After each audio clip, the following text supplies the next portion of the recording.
ફૂલવાડી ગામ ખાતે રેતી ખનન વિભાગે છાપો મારતા રેતી માફિયાઓમાં ફફડાટ।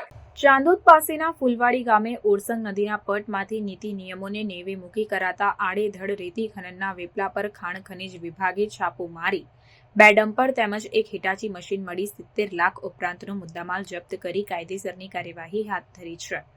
પકડાયેલા વાહનો પૈકીનું એક ડમ્પર કાયદો વ્યવસ્થાના પાલન કરતા ચાંદોદ પોલીસ સ્ટેશનના કર્મચારીનું હોવાની વિગતવાર સપાટી પર આવતા ચર્ચાઓ જાગી છે। ચાંદોદ પંથકમાંથી પસાર થતી ઓરસંગ નદીને પોતાના બાપની જાગીર સમજી કરનાળી, પીપળિયા, ફૂલવાડી, ગામડી, ચનવાડા જેવા અનેક વિસ્તારોમાંથી રેતી માફિયાઓએ તંત્ર જાણે પોતાના ખિસ્સામાં હોય તેમ નીતિ નિયમોને નેવે મૂકીને બેધડક આ વેપલાના મોટા પાયે ઠેર ઠેર બજારો માંડ્યા છે।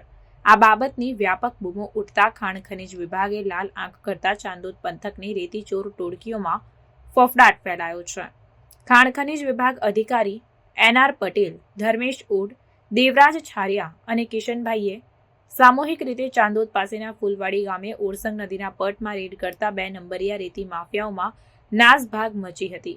છાપા દરમિયાન તંત્રએ તુષારભાઈ મનસુખભાઈ ગજેરા, શેખ ઇમરાનભાઈ પીરુભાઈ અને નારણભાઈ ફુલાભાઈ રબારીનું હિટાચી મશીન મળી કુલ 70 લાખ ઉપરાંતનો મુદ્દામાલ ઝડપી પાડી કાયદેસરની કાર્યવાહી હાથ ધરી છે।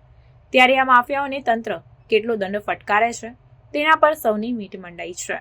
ઉલ્લેખનીય છે કે ફૂલવાડી ગામે ખાણ ખનીજ વિભાગે રેડ કરી તે સમયે પકડાયેલા રેતી માફિયાઓની ભલામણ હેતુ તંત્ર સાથે સંપર્ક ધરાવતા કેટલાક મળતિયાઓ દોડી આવ્યા હતા।